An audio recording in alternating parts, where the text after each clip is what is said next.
What is a spoiler and what isn't? This is gonna be a different video from me, hoping to share how I approach spoiler content in my videos, titles and thumbnails, so I don't cause any unwanted harm by unknowingly spoiling someone of future content. Well, the main reason I'm doing this, so you know what you expect from my channel going forward. Another reason is that I want to hear your thoughts on how I approach spoilers and see if you think there are things I can do better, any improvement options. And before going any further, I'll just have clips from the progressive movie trailers looping as background footage here, so no spoilers for anybody unless you consider trailers to be spoilers, which is also a type of audience, yes. Everybody has their own tolerance level when it comes to what they deem spoilers, of course. Different points where they end up drawing the line. Covering the source material, SAO Art Online light novels, with an audience that's separated into Japanese content and content that's already translated into English, that is always playing catch up compared to the Japanese side, as well as the anime adaptation that is even further behind. And then there is the English dub audience, which I believe still does not have the second half of War of Underworld properly because Toonami is just holding it hostage, I guess. I do have content aimed at a lot of audiences with a different spoiler line, so to say. And I do believe it is my responsibility to do my utmost best to have a reasonable TM approach as to what content I put in your face without you asking, which is mainly titles, thumbnails, top description line, and what I hide behind user choice, as in actual context of a video or spoiler warnings in community posts to push the spoiler content beyond the text preview. And the first problem that one stumbles upon is to define actually what counts as a spoiler in the first place. Well, it would have been easy to answer that question if I did not have 50 different lines for quote-unquote current content. As a result, I figured the best way to go about it was a gradient approach, with the main spoiler line indexed to the current anime release, English sub, which puts us at the end of War of Underworld with no progressive content adapted yet. Sadly, I have to say, if you are among the English dub audience, you're not at all safe here on my channel, and in fact, it is safer for you if you go over to my channel and tell YouTube to never recommend my videos. You should also not watch this video further if you haven't finished War of Underworld, because I will have actual spoiler things from War of Underworld to use as examples here. If you are up to date with the animated subbed content, then you are safe on my channel. But wait, there's more, and it is not that simple. As mentioned, I also cover all the stuff from the light novels, and not only the English translated ones, but also those fresh out of the oven in Japan. And that is admittedly a problem. For example, during the course of War of Underworld anime being aired, the first volume of the next main arc, Unital Ring 1, got released in Japan, featuring not only Kirito and Asuna on the cover, which would not have been an issue, but also Alice in her Kate Sith avatar, which, as you can imagine, wasn't the most optimal thing a couple episodes before Alice was actually brought over to the real world in the anime.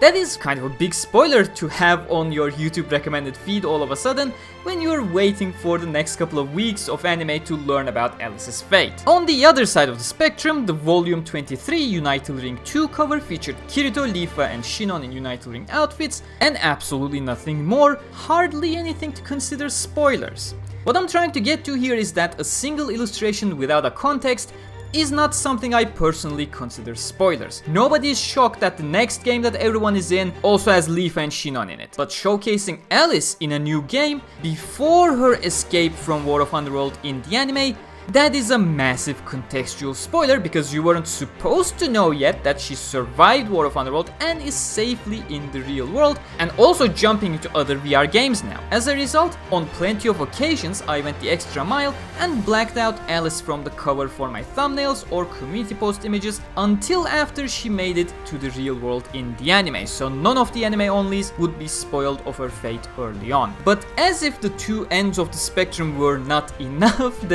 there's a middle of the spectrum here, the gray area, and I believe this is the clearest example I can provide as to how I decide whether something is a spoiler or not. And don't worry, this may feel like it's going in a spoilery direction, but you will not be spoiled at the end of this and will also understand what I exactly mean when I talk about context. You see, it was already the end of War of Underworld anime and everyone knew Yu-Gi-Oh was dead through and through. And then comes along volume 24 Unital Ring 3 with a new character on the cover that looked awfully lot like Yu-Gi-Oh. Now, how was I supposed to approach it? Is it a spoiler? Is it Yu-Gi-Oh or is it a new character? Well, what I said just before continues to apply here. It is all about the context. For all intents and purposes, the logical decision making was quite simple here. My approach to the video I made, and the thumbnails of course, about the volume 24 cover was that this cover was 100% not a spoiler. Mysterious? Yes. Getting everyone curious whether that is Yu-Gi-Oh or not? Yes. Clickbaity? I mean, yeah, the cover itself was literally clickbait for us light novel readers to buy the book, so surely it was also clickbaity for those who saw my video thumbnail for it. Spoilers? No, not one bit. And I just told you the reason above when I was setting the stage. At this point in time, we already knew Yu-Gi-Oh was completely dead. Deleted from his light cube, followed by his fragment in the blue rose sword getting consumed to the fullest during the fight against Subtilizer. There was no way that we knew of for this character to actually be Yu-Gi-Oh. Even according to us, the light novel readers, Yu-Gi-Oh is dead with no return. As a result, the only logical conclusion was that the character on the cover was a brand new character. And the result of this logical conclusion is that the existence of this brand new character without any context attached either, someone we simply do not know anything about, someone who provides no context to any events between this point and where War of Underworld anime ended because there's absolutely zero context attached, he simply is not a spoiler from my perspective. The existence of a character is just that. He exists, whoop-de-doo. As a result, I see absolutely no issue putting this new character in a thumbnail, regardless of the fact that he does indeed look like Yu-Gi-Oh. Now of course, an anime only may get curious and start asking for spoiler questions, and you know what the good part of this approach is? I literally have no spoilers to give as an answer when someone asks me whether that character is Yu-Gi-Oh. The answer is Yu-Gi-Oh is dead. End of story. All in all, the concept of a spoiler is completely reliant on context rather than on the mere existence of something, anything. And this is the kind of approach I take on my YouTube channel to shield my audience and even viewers beyond my audience through YouTube's recommendation engine from unwanted spoilers upon a specific baseline that I have mentioned above. Of course, there are other things like how my Twitter and Facebook pages are completely news focused, so they are not spoiler free at all due to lack of effective tools or alternative on the platforms, or how I don't consider the cover of the next book in line after the anime to be a spoiler either, the same way key visuals or posters for a movie are not spoilers, but I guess that is rudimentary enough for everyone to understand.